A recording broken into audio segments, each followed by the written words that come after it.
Hey there nation, and welcome to the show where we help you to play miniatures wargaming on a budget. It is I, Commander Cheapskate, and welcome to Way of the Underhive, your ultimate guide to Games Workshop's gritty and immersive skirmish game, Necromunda. Whether you're brand new to the dark depths of Hive Primus or a veteran looking to sharpen your skills, this series is your go-to resource for mastering all aspects of the game. From gang warfare to campaign strategies, we've got you covered. And of course, if you have any questions or topics you'd like us to cover, please drop them down in the comments below and join us in the conversation. And on today's episode, we're actually doing an updated video on the House Cawdor starting rosters that I made for Necromunda Hive Secundus for 2025. The reason why I did this is because I've kind of made some adjustments with some of the rules that are now available to us through the Book of Desolation that wasn't available before. I was just pretty much making my very first Cawdor video based off of the Hive Secundus starter box set, but now that we actually have a campaign booklet that actually goes into depth about the Underhells campaign, I felt it was only right to update this video and to give you guys a better roster to better suit you for the hellish depths of Hive Secundus. So because this video will be a little bit more of a deeper dive, I will put timestamps in the description box down below so that way you can click and navigate to the part of the video that interests you the most. So that being said, let's talk about playing House Cawdor and the Underhells of Hive Secundus.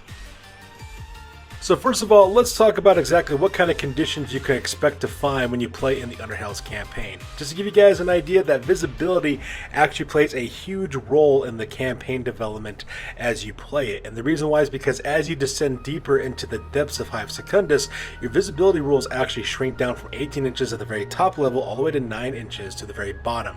So because of that, it's going to be a huge factor that you got to take into account whenever you play in an Underhells campaign. At the same time, regardless of what side you pick, trading as well as recruitment will be a huge challenge for your gang as well. The reason why is because you don't have a lack of access to your house rosters at different parts of the campaign, as well as the increase in rarity values as well, so that is something you have to worry about as well. On top of that, insanity conditions also become another huge factor that takes place in the Underhells campaign. Now, depending on which side you are playing on, whether you are an Archeotech hunter or a Malstrain allegiance, it just kind of depends on exactly how horrible those insanity conditions really are for you. Needless to say, if you're playing on the Malstrain, you have a little bit easier time, whereas if you're from the Archeotech Hunters, huge problem there. Now, regardless of which side you do pick, you do have to face the same kind of problem, which is roaming horrors. Roaming horrors are NPCs that are made up of hive brute scum, as well as termites, as well as the Malstrain gene stealers that you have to face on battlefield conditions. So these will attack you no matter which side you're on, so that is something you do have to take into consideration when you play in the Underhells campaign. So because of these unique challenges for players, there's a couple of things that can help kind of mitigate some of the problems you might run into while you're going to the depths of the Underhells. First of all, in order to solve your visibility issues, I recommend either going with photo goggles or infrasights. Those are actually really great ways to actually extend the visibility condition for your fighters, so that way you can still engage your targets at distance with shooting. At the same time, flares are also another great way to actually help mitigate problems as well. And the reason why is because flares are quite common. You can buy them on the trading post. They cost 20 credits a piece, and they create a 3-inch blast area where it illuminates it. Kind of acts like a hand grenade. You throw a hand grenade, but instead of exploding, it actually illuminates the area, so that way you can target your opponents. At the same time, willpower. Your willpower characteristics could be more important than ever before. It was already important to begin with because of psychic abilities, as well as fighting guys like corpse grinder cults, but now it's even more so because if you fail your willpower test, you could fall victim to the insanity conditions that are now in the rule set for the Underhells campaign, so you do have to worry about that. And like I said before, trade and recruitment are going to be a problem for you, so in order to help mitigate some of those circumstances, the House Cawdor gangs have a little bit easier time with this because of the rarity values of their weapons and equipment, as well as the cost to recruit their fighters. So it is a little bit easier for Cawdor gangs, but it's still going to be an issue that you worry about. Another consideration to take into account is, of course, which side you're going to play on the allegiance when you decide to play in the Underhells campaign. You basically have two sides to choose from. You have Archeotech Hunters as well as Malstrain allegiance. Now, the Archeo-Hunters, these are outsiders coming into Hive Secundus to look for wealth and to look for treasure in order to bring back outside of Hive Secundus. Now, if you decide to do this, of course, you get access to the Abyssal Ferryman teams, which is an alliance that you get for your gang, which could actually really help you out. Just be aware, though, that your Abyssal Ferryman teams will only be included for the first 2/3 of the campaign. On the third of the campaign, however, you're on your own. Unless, of course, you go with Dramatis Personae ferryman teams, but that's another topic for another time. Now, if you're a Malstrain Allegiance, you get additional 400 credits in order to build your roster to get vehicles as well as mounted fighters. So that's one nice thing. That's one nice thing about being a Malstrain Allegiance. Now, like I said before, the madness rules are another thing you have to take into consideration whenever you decide to play in the Underhells campaign. This is actually the most significant difference between both these sides. Archeo-Hunters have a harder time with the madness rules as opposed to Malstrain Allegiance, and the reason why is because you're already corrupted partially by your environment, so insanity is nothing new for you. Now, regardless of which side you do pick, though, you do suffer from trade as well as recruitment. Typically speaking, the Archeotech Hunters actually have an easier time in the first beginning parts of the campaign, while the Malstrain kind of struggle. However, as the campaign develops, it basically flips. Archeo-Hunters have a harder time getting recruitment as well as trading, whereas Malstrain Allegiance has an easier time. So just take that into consideration about which side you want to play on.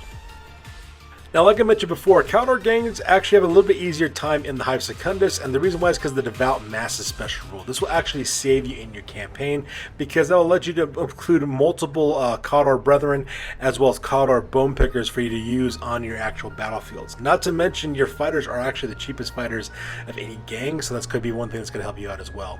At the same time, visibility issues, which might plague other gangs, are actually kind of mitigated because of all the blaze options that you have as a Cawdor gang. So whether you're playing as a legal law-abiding Cawdor gang or a redemptionist gang or a combination thereof, blaze condition type weapons, whether it's fire pikes, flamers, incendiary charges, eviscerators, etc., you're going to have plenty of different options for you in order to get blaze off, which of course eliminates targets and of course takes away those visibility rules. So that's something you'd have to think about as well. And like I said before, replacing fighters is getting extremely easy for a Cawdor fighter, just because juvie level fighters like Bone Pickers are extremely cheap, and you can get a lot of them at any one time. So that's the reason why this could help you out a lot. Now, unfortunately, Cawdor gangs do struggle with psychology stats, so things like intelligence, willpower, cool, leadership, that sort of thing. However, though, in order to help mitigate that problem, we're going to take the path of the prophet for your gang, because the path of the prophet is actually a really nice way to kind of balance out some of the psychology issues that you might run into in the Underhells campaign. Now, if you're not familiar with the Path of the Prophet, this is actually a brand new, well, actually not brand new, but it's a new article of faith that was made available in the Apocrypha Necromunda. In fact, you can actually look it up with the supplement Nexus of Violence. They actually go into detail about this article of faith, but we'll talk about this a little bit more in detail as we go through the video. I also have another video about that actual topic, and if I remember, I'll try to put it in my description box down below. So the gang that you will be playing, this one I like to call the Children of the Deep Fry. That's the name of the gang I've given it for this narrative, and it's going to be a pretty unique playstyle. It's very aggressive in terms of close quarters battle, which means you'll be primarily fighting in a combination of close combat as well as short range shooting. You'll be shooting within the 12 to 6 inch range for the most part, lots of templates in your gang, which is kind of great for you because the Hive Secundus environment is quite claustrophobic, so this will actually play to your numbers. Now, if you decide to play a Malstrain Allegiance, you will definitely outnumber your opponents because you'll get access to prospects, which we'll talk about here in a second, and we're going to be spamming prospects in order to strengthen your numbers. Now, I talked about this earlier in an earlier rant that I had about prospects, especially mounted prospects like your Way Brethren. I believe as an arbitrator that you should be allowed to use your Way Brethren either mounted, which is on their little ridge walkers, or they could fight dismounted on foot as well. Now, the reason why I say that you should be able to do this is because of one very important reason. Alright, they're not vehicle crew. Now, when you look at the characteristics for vehicle crew, all they give you are their ballista skills as well as their psychology stats. So because of that, obviously, vehicle crew can't dismount from the vehicles to fight because they don't have any other characteristics to go off of. Prospects, on the other hand, have a full line of characteristics from movement all the way to psychology. So because that, what that tells me is that these guys should be able to fight dismounted and just leave their mounts back home in situations where they can't use them, and in situations where they can use their mounts, they just get back on their vehicles or whatever, and they fight from the back of their mounts. This is what I believe is that you should be able to do this, because otherwise, if you weren't able to do this, why give us the full gamut of characteristics, right? That's my opinion on it. Now, your arbitrator may disagree, and that's perfectly fine, but it's actually an idea I think that should be picking up a lot of steam, that you should be able to use prospects dismounted if you want to. And like I said before, the Path of the Prophet is really going to help you out in the Underhells campaign, and we're going to talk about that next. So once again, you can find the rules for the Path of the Prophet Articles of Faith in the Apocrypha Necromunda supplement, Nexus of Violence. You can find this, and it's free to download from the Warhammer community page, so I recommend you do that. So let's go ahead and talk about this real quick. So the Path of the Prophet is basically gives you the idea that you can generate faith dice if your crew outnumbers your opponent's crew, only counting fighters currently on the battlefield who are not seriously injured or broken. Roll an additional number of d6 equal to the number of fighters that your crew outnumbers your opponent's crew by. And being a House Cawdor player, you're definitely going to be able to do that, at least by 2 or at least 3. So you get 3 additional Articles of Faith dice potentially. At the same time, it says, follow the Articles of Faith can only be performed by members of House Cawdor gang that follows the Path of the Prophet, which is a big no-duh. Now, there are a couple of powers that can help you out with this list. However, there are 3 in particular that I feel are the most helpful. The first one is called Look to the Light of the Prophet. And what it says, while this Article of Faith is in effect, all fighters, both friend and foe within 12 inches of this invoking fighter, are unaffected by the Visibility X rule. It's a 3+ to get that threshold off, and this could be extremely invaluable for you, so that way you can ignore all visibility penalties. Like I said before, this is really going to help you be able to survive really well in the Underhells campaign. Now, Article of Faith number 4 is called Look Not to the Council of False Masters. The rule reads, whilst this Article of Faith is in effect, all enemy fighters within 12 inches of the invoking fighter cannot benefit from the group activations or the gang hierarchy X special rules. It costs a 7+ in order to get this off, but the nice thing about this, of course, is that it takes away your enemy's group activations. So that can really help you out, especially if you're facing against larger gangs. With large group activations, that could be a great way to kind of help balance the scales for you. At the same time, allow your large masses of fighters to kind of overwhelm your opponent as well. And lastly, power number 5 is called Let Those Who Fear, Fear Not, and Those Who Fear Not, No Fear. The rule for this one reads that all broken fighters, both friend and foe, within 12 inches of the invoking fighter immediately rally. All other fighters, both friend and foe, must take a nerf test. And this costs a 6+ in order to get this threshold off, which could be really great because unfortunately a lot of your fighters might break just because of the conditions that they're fighting in as well. And so because that's one of the things that can actually help you out with in order to help kind of mitigate that as well. Another thing that could also help you out too is another Article of Faith called By His Word Shall You Be Redeemed, and in His Name Shall You Serve. It says the invoking fighter targets enemy fighter that they engage with. The targeted fighter must take a willpower test. If they fail, they become subject to this insane condition. So that'd be another way for you to kind of take away your opponent's abilities and actually do anything against you. So that being said, let's go and talk about your starting roster. So first of all, we're going to take the Archeotech Hunter's Allegiance. Your leader is going to be a man named Levitico Bonestorm. He's going to be a Redemptor Priest. He costs 180 credits. He's got Mesh Armor for 5 armor save, as well as a Chain Glaive, which is a great, powerful close combat attack with Versatile. He's got a Stub Gun for a backup weapon. He's got the Fanatical Special Rule, as well as Follow the Path of the Prophet. And he's got Rain of Blows. That way you manipulate that Chain Glaive's versatility rule, that we can use in a simple action to fight twice in a close combat. Right after that, you're going to have your champion. His name is Malstrain. It's going to be your Cawdor Firebrands. It costs you 250 credits. This fighter's got a Golden Forged Cloak as well as Mesh Armor, giving them a 4 armor save and a 5 ward save against environmental effects. He's also packing a Cawdor Heavy Crossbow with frag and crack shells. He's also got a Stub Gun. He's also got Righteous Warrior skill as well as the Bulging Bicep skill. The Bulging Bicep skill is going to allow him to fire that heavy crossbow as a basic action instead of a double action, which allows you to aim as well. And the nice thing about this combo is that Levitico Bonestorm kind of takes the point with his fighters in close combat in order to fight against your enemies in close combat, while Malstrain actually kind of hangs back and snipes at enemies using that heavy crossbow of his. And you're definitely going to be using your Articles of Faith with the Path of the Prophet, where you can basically illuminate your targets, so that way you can ignore visibility conditions. After that, you have 2 Cawdor brother named Adamar as well as Simeon the Summoner. Adamar is going to cost you 80 credits. He's got a Gutter Forged Cloak as well as a Cawdor pole arm with an auto gun attached to it, as well as the Devout Masses special rule. This guy will be able to shoot at medium ranges about 12 to 24 inches with that auto gun on his pole arm. You can also use it for close combat. My suggestion to you is to get this guy bomb rats as soon as possible, so that way you can use that ability to blow up your enemies. At the same time, we have Simeon the Summoner, another Cawdor brethren, who's going to cost you 110 credits. He's got a Gutter Forge Cloak and Flak Armor, giving him a 5 armor save as well as a 5 ward save against environmental effects. He's also got a Cawdor polearm, but this time with a blunderbuss with Grape and Purgation Shot, so that way you get that nice template attack as well. Not to mention Purgation could also set people off on fire, and once again you got the Devout Massive special rule. Now the Devout Massive special rule with this one, how it basically works is that at any time whenever you have a starting crew, you can include one additional Cawdor Brethren. So if you manage to roll one of these guys up on a random type situation, you're definitely going to get one of these guys. And then of course you get one more guy on top of that to kind of maximize the number of fighters you have on the tabletop. And let's talk about your bone pickers. This is the ash and trash of your group, and this is actually the core of your fighters. You have 4 of them, named Malleus, Baphomet, Mordo, and Blague. These are 4 Cawdor bone pickers that cost 25 credits apiece. They're armed with nothing but stub guns, just as a stub gun apiece, as well as the Pious, as well as the Devout special rule as well. These are going to be your main fighters for your gang, and the reason why is because of the Devout Massive special rule. You'll be able to recruit D3 of these guys into your starting crew no matter what the situation is, which could be quite entertaining to include these guys and just have bodies on the battlefield as well. Another thing that's also great about these guys, you could use the Article of Faith, empty are the hands of the faithless, and it says while this Article of Faith is in effect, enemy fighters count as being unarmed when making close combat attacks against the invoking fighter, and it costs 4 to get that initiative off, which is kind of great because what that means is that if you decide to have one of your guys as bone pickers attack someone in close combat, you could take away your opponent's close combat attack and put on even ground with your bone picker, which is kind of hilarious.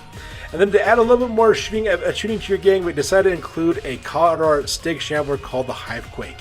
It's going to cost 280 credits. It's got Flak Armor for 6 of armor save. It's got Pole Arm for close combat weapon. He's also armed with Twin-Linked Heavy Stubber, which is just the pwn. It's got Intelligent Control, so that way you have your characteristics for those characters, as well as the move and shoot ability. So that way, even if you do move, you can still shoot with it. And we just did that to give you a little bit more additional firepower for your gang. And this makes up your Archeotech Hunters Allegiance list. Now, because you're also an Archeotech Hunter list, you'll have access to your Abyssal Ferryman team. This is going to be a Hunter Enclave Abyssal Ferryman team, and we're taking the Dramatis Personae Hunters of Hagthor Jarlan as well as Aster Felstern. And the reason why is because of the additional bonuses they bring to your gang, and we're going to talk about that now. So first of all, Hagthor Jarlan's going to be your Ferryman Skipper. It's got Light Carapace Armor, Abyssal Pattern Shotgun, a Power Wrench, a Respirator. It's got the Fixer skill, the True Grit skill, as well as the Endless Innovation ability. With the Endless Innovation ability, is going to allow you to do is add D3 times 10 credits to your vehicle, the Harpy, so that way you can upgrade your vehicle as time goes on. And the reason why we're taking this fighter too is because that Hunter Enclave will give you a little bit of bonuses to wound against the roaming hordes, which could be kind of important for your gang since you're not all that great at combat. Now, your rear cannon's going to be Aster Felstern. She's got Light Carapace Armor as well as a Stub Gun and Axe. Nothing great there. But she has a Respirator, and she's got the Bull Charge skill, which allows her to add +1 strength as well as knockback for close combat weapons, as well as Hurl, which is also a great way to throw people off of vehicles, off of buildings, all kinds of fun stuff. And then your vehicle is going to be the Harpy. It's going to be your Ferryman Steersman. It's got Stub Gun with fast shots so that we can fire twice with your vehicle's weapons. It's also going to be a custom rig that's tracked so that way you can deal with any kind of difficult terrain.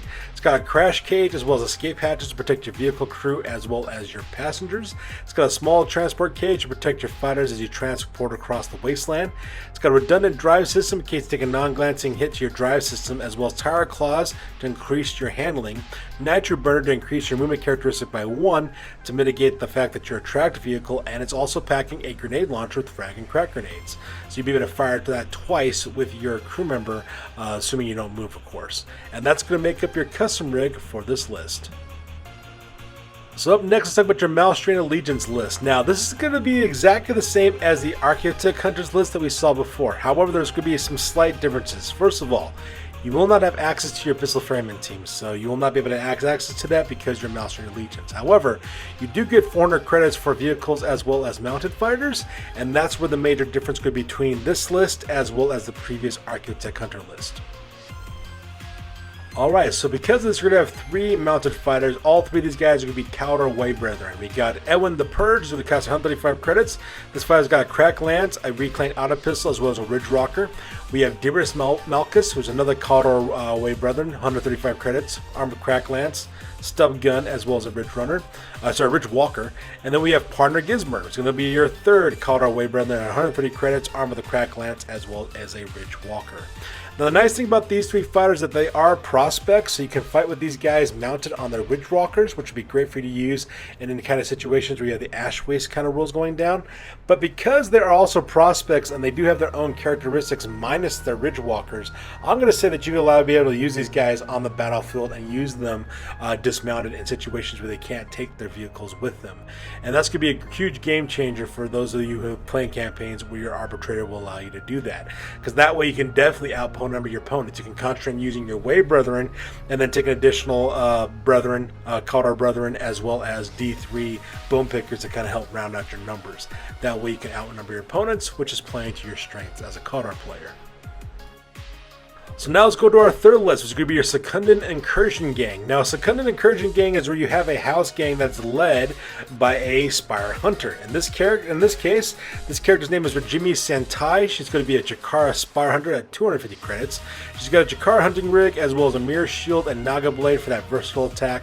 She's got the Infiltrate skill, so that way she can sneak up behind enemy lines and behind exposed flanks. She's got Reflex Enhancers, so that way she can activate twice. She's also got the Master of the Hunt, Kill Count, as well as Hunting Rig Glitches special rules as well. So this is going to take the place of Levitico Bonestorm because you have a Jakara Spire Hunter instead. So she's going to be your close combat fighter, basically acting as an assassin, going after targets and taking people out left, right, and center. Following that, of course, we have Malstrain, who's going to cost 250 credits, and once again, this guy's equipped exactly the same way as the previous list, and he's feeling exactly the same role. Now, because you are taking a Jakara Spire Hunter as your leader, we do have to lose one of your brethren, so in the face of that, we lose Adamar. But Simian the Summoner also makes return once again armed with their pole arm with their blunderbuss, fulfilling exactly the same roles as in the previous list. And once again, your four Cawdor Bone Pickers, Malleus, Baphomet, Mordo, and Bleg, they also make an appearance as well, fulfilling the exact same role that we mentioned earlier. And lastly, to give you a little bit more firepower, we have the Hivequake. He makes a return again. That's your Cawdor Stig Shambler at 280 credits. And once again, we're still sticking with the Hunter Enclave of Missile Ferryman team, with Hagar Yarlin being your ferryman skipper. And once again, Aster Felstern also makes a return. Same thing with your vehicle. The Harpy also makes its return as well. And we talked about exactly how you could use these in your gangs earlier in this video. Now, the last list we're going to talk about is a Malstrain Corrupted Gang, which means that your fighters have been corrupted by the Malstrain Gene Stealers. So, Levitico Bonestorm makes a return once again, costing 180 credits. To be feeling exactly the same role that we talked about earlier with your videos. And this time, though, we're giving some additional support. We're giving what's known as the Angel of Combustion, which is a Malstrain Terramite for 70 credits. It's got flak armor as well as a stinger. It's also got flight as well as dodge. So the nice thing about this is that your Malstrain Terramite can go ahead and move up and attack or either seize objectives or attack targets of opportunity. These Malstrain Terramites are absolutely horrifying. And once again, we have your champion, Malkarium. He makes a return again at 250 credits, but this time we're giving him his own little Malstrain Terramite called the Eremite, which costs 70 credits as well. And that way they can kind of, both these Terramites can support your fighters in close combat. They can also do some distracting attacks as well, or they can go off on their own and seize objectives that are really important for your game. They're very versatile for what they can do for 70 credits.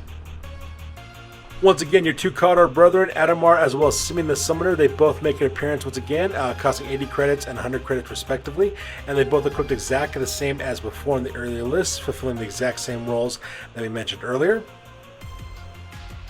And once again, your four Cawdor Bone Pickers, Malleus, Baphomet, Mordo, and Blade, they also make a return once again. Now, what does not make a turn, however, is your Stig Shambler. We had to lose something because the reason why is we're taking the Whisperer and the Darkness, which is a Malstrain Coalescence, which costs 155 credits instead. It's got flak armor as well as fetal tendrils, so it's got a versatile attack on its close combat attack. It's also got flight as well as Shadow the Malstrain as well as Xenos Abomination special rule, but we're giving this guy the Catalyst Psychic ability, which means that if you get this power off, before you lose any fighters, you get to take one basic action, either a shooting or a close combat attack, before they go away. Which would be really great if you could pair this up with your Cawdor Bone Pickers, so that way they're kind of disposable anyways. They can get one more extra, FU attack before they die, which is absolutely hilarious to me. And because you are a Malstrain Allegiance, you do have your 400 plus credits for your mounted fighters. So Edwin the Purge, Dearest Malchus, as well as Partner Gisburn, your 3 Wave Brethren that we talked about earlier, they make a return for this list as well. And that pretty much rounds up your Malstrain Corrupted list for this video. So in conclusion, I know I sound like a Cawdor fanboy, and that's because Cawdor are without a doubt one of the most fun and entertaining gangs to play. Their fighters are just so disposable, and if they die for the cause, it just fits narratively with their whole concept as well. They're low down, they're dirty, they're overly religious, they blow themselves up. I mean, they do all kinds of fun things, and actually, it has nothing to do with the fact that I actually played Cawdor when Necromunda first came out. Actually has everything to do with that. But anyways, one of my most favorite gangs to play is a Cawdor gang. And like I said before, when it comes to Cawdors, play to your strength. Spam and recruit. Spam those abilities to get devout masses. Spam your cheapness of your fighters and the cheapness of availability of your weapons as well. And just use overwhelming numbers to destroy your enemy, because that's exactly what Cawdor do. Individually, they're horrible, but you put them in a mass as a movement, and they're one of the deadliest gangs to take on ever. So there you guys have it. That's good for this video. As always, please feel free to like, comment, and or subscribe. You guys' input is valuable to us as always. I am Commander Cheapskate. I will catch you guys next video. Peace out and stay classy.